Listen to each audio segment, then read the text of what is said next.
मेहनत करोगे, उसको चेज़ करोगे तो आप अपनी लाइफ में अचीव करोगे। और यही सिद्धू भाई ने किया है।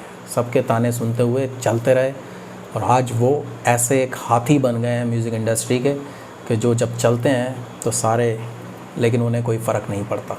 हाँ जी, किद्दां फिर सारे वधिया। परमात्मा तुहानूं सारिਆਂ ਨੂੰ हमेशा चढ़दी कला 'ਚ रखे। वाहिगुरु जी का खालसा, वाहिगुरु जी की फतेह।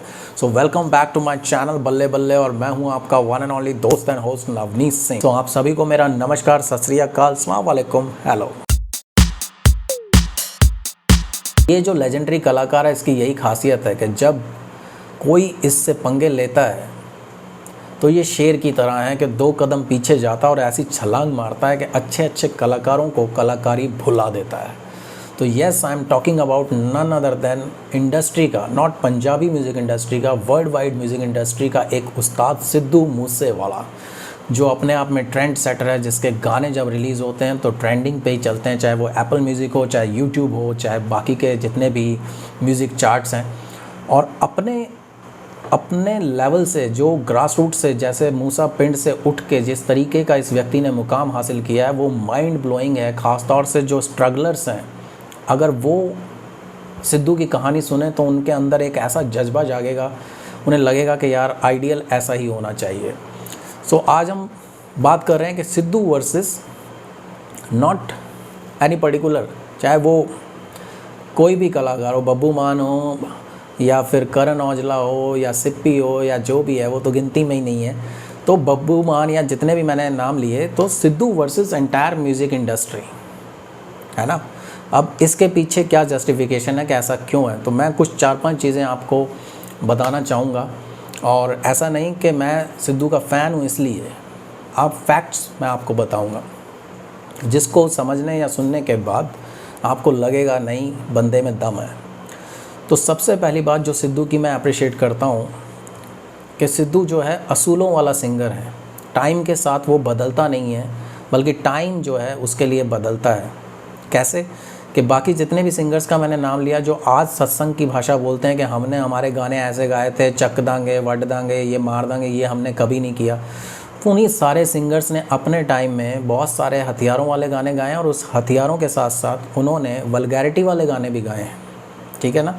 आपने वो गाना सुना होगा, कुड़ी लैगी दिल गुजरात दी, या पुराने जितने भी गाने हैं, चाहे वो हरप्रीत इसके हों, चाहे बब्बू मान के हों, जिनमें हमेशा मॉडल्स का जो है यूज़ किया गया, और मॉडल्स को जो है मिनी स्कर्ट्स में या ऐसे कपड़ों में जिससे गानों को व्यूज़ मिलें।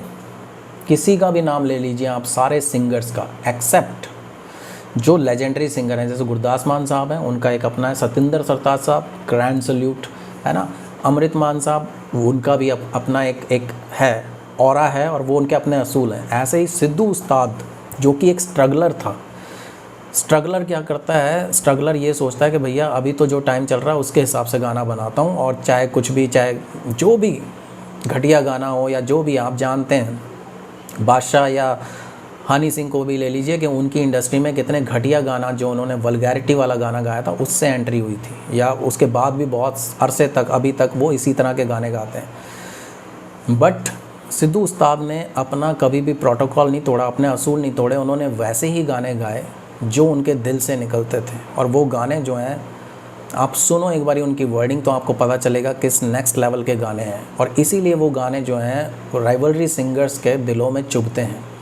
सिद्धू उस्ताद ने अपने गानों में कभी भी इस तरह के मॉडल्स का यूज़ नहीं किया।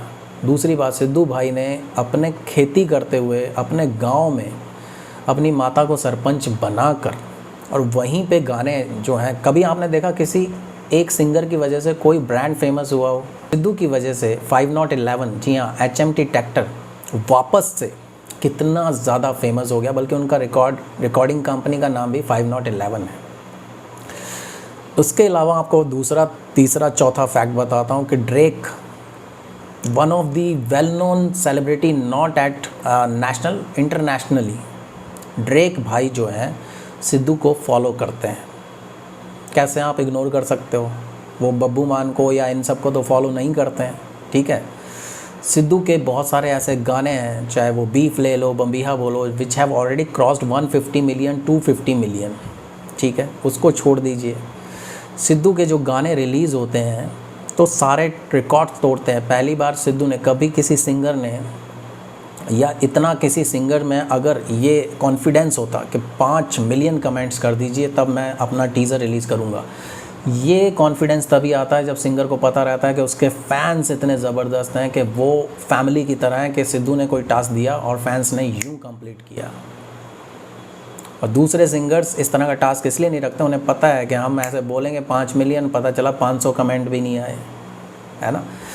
तो ये बहुत सारी चीज़ें हैं जो सिद्धू को लेजेंडरी बनाती हैं। अब इसके बाद सिद्धू ने एक ऐसा प्लेटफॉर्म बनाया 501 रिकॉर्डिंग कंपनी, जहाँ पे नए सिंगर्स को चांस दिया, क्योंकि उसकी कंपनी से जब गाना रिलीज़ होता है या सिद्धू की एक झलक भी किसी गाने में मिल जाती है, उसके व्यूज़ बढ़ जाते हैं। इसके अलावा सबसे बड़ी चीज़, आप चार्ट उठा के देख लें, 2018 में जो करण औजला साहब के गाने रिलीज़ हुए हैं उनमें से हार्डली कोई एक आध गाना होगा जिस पे 1 मिलियन लाइक्स होंगे। सिद्धू का गाना अभी 15 मई को रिलीज़ हुआ है, आज 20 है ना, 5 दिन, लेकिन 5 दिन नहीं लगे, 18 तारीख को ही 1 मिलियन लाइक्स हो चुके थे गाने पर। तो आप सोच सकते हो कि किस लेवल का क्रेज़ है। 2 साल में 1 मिलियन नहीं हो रहे, या 3 दिन में 1 मिलियन लाइक्स हो रहे हैं, तो किस तरह की बॉन्डिंग है। गाने सिद्धू भाई चाहे और टाइमिंग में, गाने लीक होने के बाद उन्होंने रात के 10:45 पे गाना प्रीमियर हो रहा था, तब उसको 4 लाख से ज़्यादा लोग देख रहे थे, 28,000 कमेंट पड़ चुके थे। 18-20 मिनट में या मैक्सिमम 40 मिनट में उनके व्यूज़ 1 मिलियन क्रॉस हो जाते हैं। यूट्यूब पगला जाता है कि ये सच में व्यूज़ जो हैं वो ऑर्गेनिक हैं, फ्रीज़ कर देता है। मतलब यूट्यूब की खोपड़ी भी घूम जाती है, भैया ये कौन से सरदार जी हैं जिनके गाने जब चलते हैं तो साला हैंग हो जाता है सब कुछ। तो ये जो सारे फैक्ट्स हैं ना, इनको आप समझिए कि क्यों ऐसा ये, वरना क्या होता है कि लोग अपने जो पीआर को रिक्रूट करते हैं और अपना एक हाइप क्रिएट करते हैं। जितने भी स्टार्स हैं, जो लगता है कि यार हमारा स्टारडम अब नहीं रहा, अब जा रहा है, तो वो अपनी पीआर कंपनी को पैसे देते हैं और अपना हाइप क्रिएट करते हैं। लेकिन सिद्धू का हाइप जो है वो हाइप हवा का बुलबुला नहीं है। सिद्धू एक हनेरी, मतलब एक आंधी तूफान की तरह है, और उसका जो हाइप नहीं, उसका जो ऑरा है वो उसके फैंस के साथ है। उसके फैंस, आपने कभी, जब टिकटॉक का टाइम था, आपने देखा होगा जब उनका बर्थडे था, पूरे पंजाब से, पूरे जगह जगह से लोग उनके घर केक लेके पहुँचे। ऑलमोस्ट 2000 केक तो सिद्धू भाई ने खुद अपने हाथों से काटे। घर पे जो भी आता उनको चाय पिलाते हैं। उन्होंने बोला कि भैया जो मैंने कोठी बनाई है इसको अपना ही घर समझो।